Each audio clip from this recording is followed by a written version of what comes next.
Daming aral, ang daming dapat nating natutunan at matutunan ngayon at sa mga darating na araw ang mga nangyayari. Alam niyo kung bakit? Una, ito. Hindi talaga pwedeng puro pera lang at kapangyarihan. Ang pera at kapangyarihan, pansamantalang pakikinabangan. Pag inabuso, kalabuso. Yan ang nangyayari ngayon. Alam niyo bakit? Maraming big time na politiko sabit sa korupsyon. Maraming big time na kontraktor sabit. Maraming big time na mga taga-gobyerno sabit din. Lahat ng sarap ng buhay nila ginawa nila. Bumili ng maraming property, maraming sasakyan, travel dito, travel doon. Lahat ng luho sa katawan nabibili ng lahat ng membro ng kanilang pamilya. Pero dahil meron pala silang ginagawang mali at pang-aabuso sa batas at kapangyarihan, ngayon isa-isang babagsak sa kamay ng batas. At yung kanilang mga pera, hindi nila magagamit. Kaya merong kasabihan, ang pera hindi mo madadala sa hukay, pero hindi na aabot doon at ibang iso pa yon. Ang pera ay hindi makakatulong sa iyo pag nakalaboso ka na. Katulad ngayon, di ba? Ang daming mga senador, politiko na mayaman, ang laki ng problema nila sa mga kasong graft and corruption. Lahat ay non-bailable offense. Ang daming kontraktor na mga big time, nagpasarap sa buhay. Ngayon, nakakulong na. Hindi na nila magamit yung pera nila. Kinumpis ka pa ng gobyerno. Maging ang mga district engineer. Gano'n na po ang nangyayari. Yan ang pagpapatunay na ang pansamantalang sarap ng buhay pero galing sa iligal, matagal na pagdudusahan at pagkasira ng pangalan. Nandun po yun. Kasi dito po sa nangyayaring na-expose na ang mga pangalan ng mga politiko, kontraktor at mga taga-gobyerno. Hindi napakahirap ninyang mabawi. Yan ay magiging record na sa kasaysayan na pinagdudahang korap ang kanilang pamilya.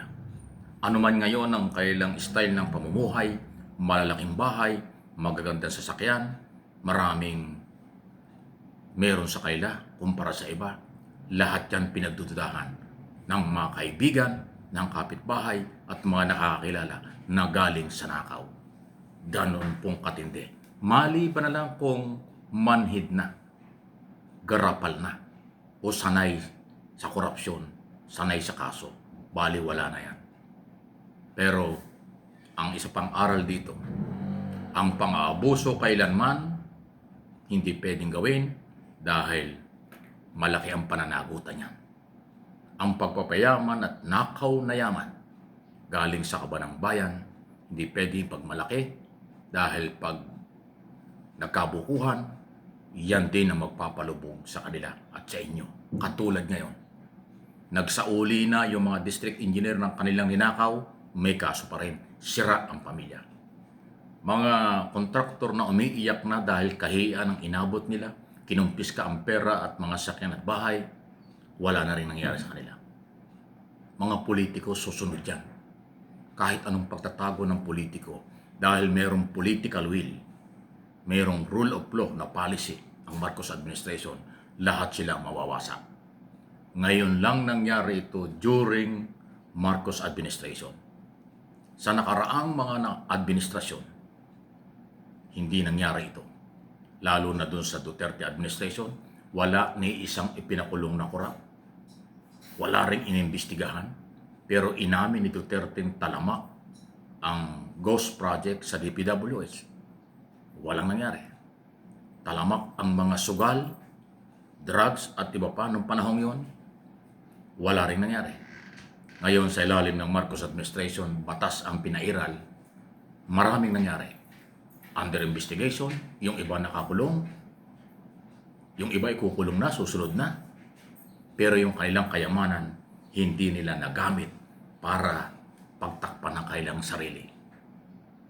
At ang pinakamalaking epekto, yung kahihiyan kung meron man silang kahihiyan, ng kanilang pamilya, sa lahat ng kanilang kaibigan at kakilala na sila ay kasama sa pinagdududahang magnanakaw o korap, umabuso sa pera ng taong bayan.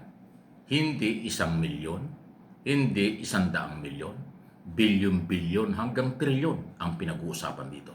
Kaya kahit nakasakay ka sa luxury car, pagbaba mo ng kotse, tatawanan ka na nakakita sa'yo, pagdududahan ka. Meron kang malaking bahay na 24/7 ng air condition, paglabas mo ng bahay, ichichismis ka, pag-uusapan ka. Yan ang karma sa kanila. Marami kang alahas, nakakapag-travel ka kung saan-saan lugar sa abroad. Pag nakita ka sa eroplano, sa airport o sa bansa ka nagpunta, pag-uusapan ka. Ikaw yung kurap eh.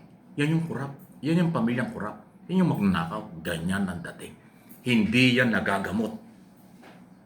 Walang medicine na panggamot sa ganyan. Walang doktor na makakagamot sa ganyang klaseng problema. Yan ang karma. Yan po yung mga aral dito. Kaya huwag pamarisan ang mga magnanakaw. Huwag tularan ang biglang yaman. Lalo na kung pinagdududahang galing sa pera ng bayan. Magsumikap, magtrabaho, kung anong meron, makontento. Huwag mag-ambisyon ng sobra dahil magiging kurap ka. Mapapaya ang lahat ng angkan nyo. Ganon po ang nangyari. Dahil sa Marcos administration, lahat pinapanagot basta may ebidensya. Kamag-anak, kaibigan, kapartido, kahit sino. Yan ang tama. Hindi katulad ng mga nakaraan. Puro yabang, puro pananakot, puro pagmumura. Wala namang nga pala para proteksyonan ang pera ng bayan. Ang korupsyon ngayon ay nagsimula nung nakaraan. Ngayon lang nabuko, ngayon lang ipinatigil, ngayon pinapanagot. Yan ang tama. Magsisi ang dapat magsisi. May kasabihan, ang pagsisisi ay sa huli. Pagkatapos ng masarap na buhay. Ngayon, inuusig na sila. Ano man ang kailang ginagawa, kahit tumagal ang panahon, na sila ay makarecover, kung makakarecover pa, kung hindi ay tuluyang makulong sila habang panahon na silang pagdududahan. Ang kanilang ginagastos, ang kanilang pamumuhay ay galing sa iligal. Yan ang mabigat na ipamamana at mamamana ng inyong mga anak, ng inyong mga apo, ng inyong mahal sa buhay pagdating ng araw.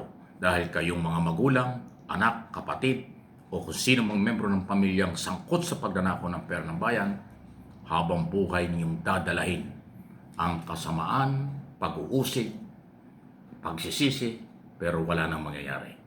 Kalaboso ang lahat. Please like and share ng ating topic.